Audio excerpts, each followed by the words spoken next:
लेकिन अखिलेश यादव पर खुलकर अभी भी कुछ नहीं बोला है। क्या बड़ी बातें अखिलेश यादव आजम खान से जब उनसे सवाल पूछा गया इन्हें लेकर तो क्या कहा है ये अब जान लीजिए। मुलायम सिंह यादव के पास मेरा नंबर ना हो ऐसा हो सकता है, ये आजम खान ने कहा कि मैं समाजवादी पार्टी का अदना सा कार्यकर्ता था और हूं। मैंने जेल में परिवार के साथ ईद मनाई है। आजम खान ने ये बड़ी बातें एबीपी गंगा से एक्सक्लूसिव बातचीत में कही हैं। जेल से बाहर आने के बाद सबसे पहले आजम खान ने एबीपी गंगा से बात की है। बिल्कुल, देखिए 27 महीने का वक्त कैसा गुजरा और इसके हालात और उनके अपने अनुभव, ये सारे सवाल किए और इन सवालों के जरिए उन्होंने अपनी भावनाएं तो रखी, लेकिन हाँ, आने वाली रणनीति पर उन्होंने अपने पत्ते नहीं खोले।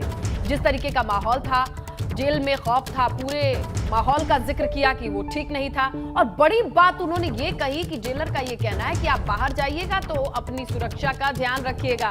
तो कई अहम बातें निकल करके इस इंटरव्यू से सामने आई हैं और वो बड़ी बातें आपके सामने हम रख रहे हैं। वक्त कैसा गुजरा, हालात क्या थे और जो अनुभव था वो तो साझा किया ही किया, लेकिन बातों बातों में जो बड़ी बात बोल गए आजम, वो समझिए। मुझे जेल से बाहर आने के दौरान अंडरग्राउंड रहने को कहा गया, ये बड़ी बात है, यानी अपनी सुरक्षा को लेकर के बहुत ज्यादा आश्वस्त नहीं है।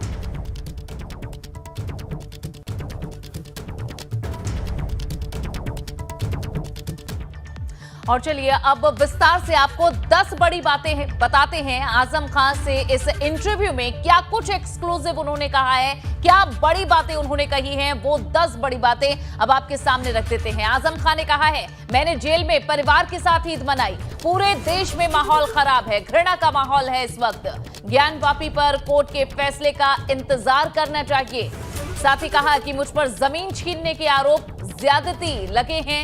मैं जेल में जिंदगी से ज्यादा मौत के करीब था, जिसका जितना सहयोग मिला उसके लिए शुक्रिया। बिल्कुल, और मेरे खिलाफ ईडी की जांच चल रही है, ये बड़ी बात उन्होंने कही। और ये भी कहा कि मैं चाहता हूं कि रामपुर की जौहर यूनिवर्सिटी बचे। और मुझे जेल से बाहर आने के दौरान ये कहा गया कि अंडरग्राउंड रहिएगा सुरक्षा के लिहाज से, और हो सकता है, बड़ी बात कह दी उन्होंने, कि मेरा नंबर मुलायम सिंह यादव के पास। कितनी बड़ी बात है ये, सोचिए जरा कि इतना लंबा दौर राजनीतिक सफर बिताने के बाद आज के वक्त में नेताजी के पास आजम का नंबर ही ना हो, ये बड़ी बात कह गया आजम।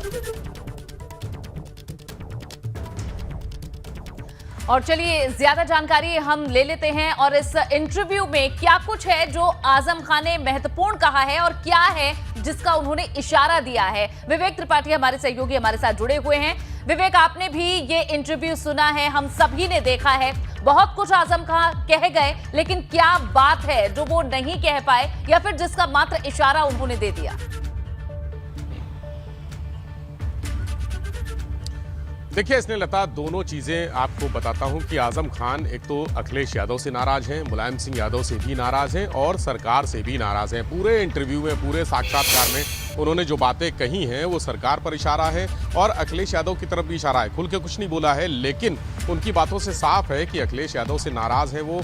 मुलायम सिंह यादव के बारे में ये कहना कि उनके पास मेरा नंबर नहीं होगा या शायद वो बहुत मसरूफ़ रहते हैं, बहुत बड़े नेता हैं, मसरूफियत की वजह से वो फ़ोन नहीं कर पाए या संपर्क नहीं कर पाए, ये साफ इशारा है कि मुलायम सिंह यादव से भी वो नाराज़ हैं। और जेल से बाहर आने के बाद मैंने उनसे बात करने की कोशिश की थी, तब भी उन्होंने इशारे में ही कहा था कि जो विधानमंडल दल की बैठक, यानी आज जो बैठक होनी है, मैंने उनसे पूछा था कि क्या वो आएंगे उस बैठक में, समाजवादी पार्टी की बैठक में आएंगे, चूंकि समाजवादी पार्टी के बड़े नेता हैं और विधायक भी हैं, तो आज बैठक में उनके महत्वपूर्ण हिस्सेदारी होगी। तो उन्होंने इशारे में ही मना कर दिया था, यानी आज वो बैठक में भी नहीं आएंगे।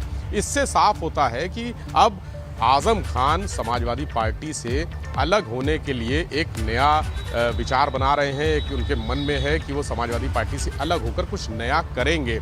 शिवपाल सिंह यादव का मिलना, उनका वहाँ जेल जाना, उनसे पहले मुलाकातें करना, तमाम लोगों से बातें करना, जो विपक्ष के नेता है और समाजवादी पार्टी के लोगों से मुलाकात करने से इनकार कर देना जेल में, ये भी साफ इशारा था कि बहुत ज़्यादा वो पार्टी के पक्ष में नहीं है।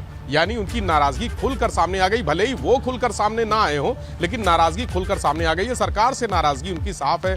देश में जो हो रहा है, प्रदेश में जो हो रहा है, जिस तरह से ज्ञानव्यापी का मामला चला, उस पर उन्होंने साफ कह दिया है कि वो ठीक नहीं है और देश बहुत बुरे हालात से गुजर रहा है। यानी बिल्कुल। उन्होंने अपने आप को एक नेता भी नहीं बताया, उन्होंने कहा कि मैं तो एक कार्यकर्ता हूं, समाजवादी पार्टी का कार्यकर्ता था और रहूंगा, छोटा सा कार्यकर्ता। यानी उनकी हैसियत उन्होंने एक इशारे में बताया कि समाजवादी पार्टी में उनकी हैसियत किसी बड़े नेता की नहीं है, एक छोटे से कार्यकर्ता की है, जिसको ना अखिलेश यादव पूछते हैं जो राष्ट्रीय अध्यक्ष हैं और ना ही मुलायम सिंह यादव पूछते हैं, जबकि वो पार्टी के संस्थापकों में से एक हैं। उसके बाद भी उनका इतना कहना कि वो मुलायम सिंह यादव के पास नंबर नहीं है, बहुत बड़ा इशारा है और पार्टी को समझना चाहिए इन चीज़ों को। अखिलेश यादव हालांकि मैनेज करने की कोशिश कर रहे हैं, उन्होंने बात करने की कोशिश नहीं की, मुलाकात करने की कोशिश नहीं की, लेकिन ट्वीट करके लगातार ये जताने की कोशिश की वो आजम खान के सीनियर साथ पॉलिटिशियन हैं और अच्छी तरीके से जानते हैं कि किस तरीके से कम्युनिकेट करना है, कितनी बातें कहनी है, कितनी नहीं कहनी है और कहाँ इशारों में कहना है,